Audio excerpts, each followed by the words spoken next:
میرا نام شادمان ہے۔ میں رزق کی تلاش میں سعودی عرب پہنچا۔ وہاں میری ملاقات ایک عربی عورت سے ہوئی۔ اس نے مجھے اپنے ہاتھ جاب کا آفر کی، 20,000 ریال تنخواہ۔ میں تو خوشی سے پاگل ہو گیا۔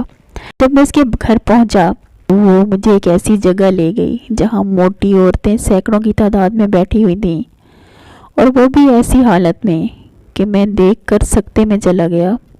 میرا نام شادمان ہے۔ میں رزق کی تلاش میں سعودی عرب آیا تھا۔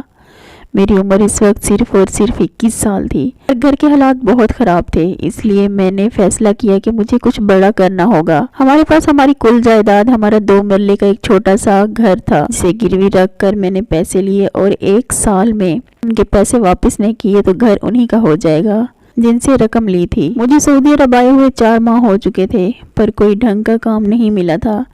تازی مزدوری کر کے جو کچھ کماتا تھا وہ یہاں خرچ ہو جاتا تھا۔ ابھی تک گھر والوں کو 1 ٹکا بھی نہیں بھیجا تھا۔ امی سے بات ہوتی تو اس کو تسلی دیتا۔ گھر میں فاقے چل رہے تھے۔ میں بہت پریشان تھا۔ میرا یہاں کوئی اپنا نہیں تھا، پردیس میں اکیلا مارا پھرتا تھا۔ میرا باپ تازی مزدوری کرتا تھا، جس دن لگ جاتی تھی گھر میں کھانا پک جاتا تھا۔ انہی سوچوں میں گم چھوٹے بہن بھائیوں کا بہت خیال آتا۔ 1 بہن اور 2 بھائی تھے میرے، سب چھوٹے تھے۔ سڑک کے کنارے چل رہا تھا، اچانک میری نظر ایک بیگ پر پڑی۔ یہ کسی عورت کا پرس تھا۔ میں نے اسے اٹھایا، کھول کر دیکھا تو وہ زیورات سے بھرا ہوا تھا۔ میرے تو ہوش اڑ گئے۔ یہاں پر کوئی کسی کی چوری نہیں کرتا، کیونکہ چوری کی سزا بہت سخت تھی۔ خیر، پرس میں عورت کا مکمل ایڈریس بھی لکھا تھا۔ پہلے سوچا خود چلا جاتا ہوں، پھر خیال آیا وہ اگر کہہ دے کہ اور بھی زیورات تھے تو میں کہاں سے پورے کروں گا۔ سیدھا پولیس اسٹیشن گیا، ان کو ساری بات بتائی اور پرس بھی دے دیا۔ پولیس والوں نے اس عورت کو فون کیا اور اس سے پوچھا کہ آپ کا کچھ گم تو نہیں ہوا؟ اس عورت نے پہلے جواب دیا، نہیں تو میرا کچھ نہیں گم ہوا۔ لیکن کچھ ہی دیر کے بعد اس عورت کا فون آ گیا کہ میرا زیورات سے بھرا ہوا پرس کہیں کھو گیا ہے۔ میں فلاں روڈ سے گزری ہوں، ابھی گھر پہنچی ہوں، دیکھا تو میرا پرس نہیں ہے۔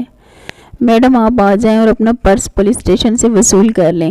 میں ابھی وہیں بیٹھا تھا۔ کچھ دیر کے بعد ایک بہت بڑی گاڑی میں ایک خاتون آئی اور پولیس والوں سے پرس وصول کیا۔ ان کا شکریہ ادا کہ میڈم آپ کا پرس اس لڑکے کو ملا تھا، آپ اس کا شکریہ ادا کریں۔ اس نے میری طرف دیکھا، بہت شکریہ، بہت نیک انسان ہو، کیا کرتے ہو؟ جی کچھ خاص نہیں، کوئی بھی کام نہیں، کوئی بھی کام مل جائے تو کر لیتا ہوں، روزی جو کمانی ہے۔ اوہ اچھا، تم میرے لیے کام کرو گے؟ 25,000 ریال تنخواہ دوں گی، رہائش اور کھانا بھی میری طرف سے۔ مجھے تو جیسے سکتہ ہو گیا، میری آنکھیں پھٹی کی پھٹی رہ گئیں، میرے منہ سے جیسے زبان غائب ہو گئی۔ اوہ اتنی اچھی ملازمت میں سوچ بھی نہیں سکتا تھا۔ خیر میں نے سر ہلا کر ہاں بول دی۔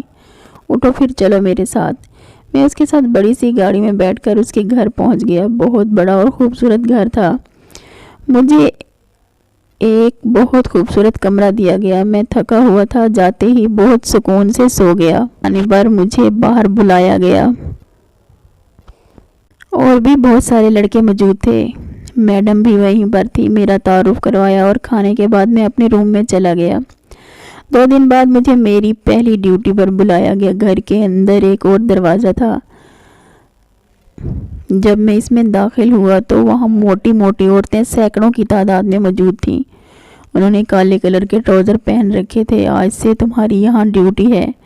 مجھے کیا کرنا ہوگا؟ چلو میں تمہیں کام سمجھا دیتی ہوں۔ ان عورتوں میں سے 10 عورتیں آپ کے ذمہ ہیں۔ آپ نے روزانہ ان کو ایکسرسائز کروانی ہے، واک کروانی ہے، ان کا مساج کرنا ہے۔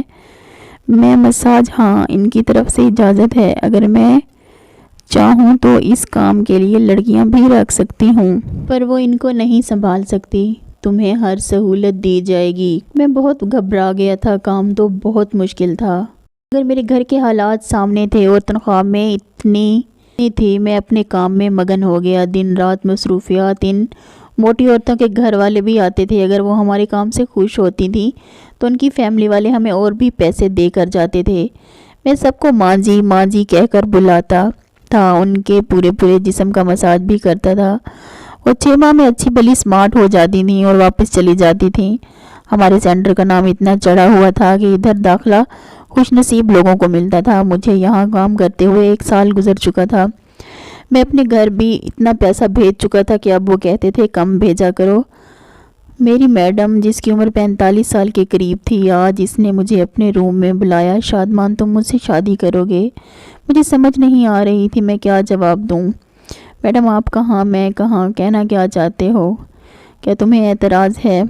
میں اب تھک گئی ہوں، اتنی دولت ہے میرے پاس، سب کچھ تمہیں سونپ دوں گی، اور اب آرام کرنا چاہتی ہوں۔ یہ کام تم دیکھنا، میں ایک بیوی بن کر رہنا چاہتی ہوں، صرف سکون۔ اتنے سارے لڑکوں میں نے دیکھا ہے، آج تک تم نے کسی عورت سے غلط رشتہ نہیں بنایا، اور نہ یہاں ہر لڑکے نے ایک نہ ایک آنٹی کو غلط کاموں میں استعمال کیا ہوا ہے۔ اپنی لذت کی خاطر میں پوری بات سن کر شادی کے لیے مان گیا۔ ہماری عمر میں بھی کافی فرق تھا اور وہ موٹی بھی بہت تھی، پر شادی کے لیے ہاں بول دی۔ آج ہماری سہاگ رات تھی، میں بھی جوان تھا اور جوانی کو کب سے سنبھال رکھا تھا، اور وہ بھی کنواری تھی۔ اسے بھی درد تو بہت ہوا، پر اس نے میرا پورا ساتھ دیا۔ بیچاری کو تکلیف تو بہت ہوئی، پر میں بھی کیا کرتا۔ پوری رات ہم بہت مصروف رہے، دونوں نے صبح نہا کر فریش ہوئے۔ ہم دونوں اس شادی سے بہت خوش تھے۔ میں صرف ایک مرتبہ اپنے گھر گیا تھا والدین سے ملنے، پھر اپنی بیوی سے ایک پل بھی دور نہیں ہوا۔ مجھے ایک چاند سی بیٹی اور پھر اگلے سال بیٹا ہوا، پھر کوئی اولاد نہیں ہوئی۔ سارا سینٹر اور بزنس میں ہی دیکھتا ہوں۔ وہ صرف ایک اچھی بیوی ہے، جتنا خوش مجھے وہ رکھتی ہے۔ اگر کوئی کم عمر لڑکی بھی ہوتی تو وہ مجھے اتنا خوش نہ رکھ سکتی۔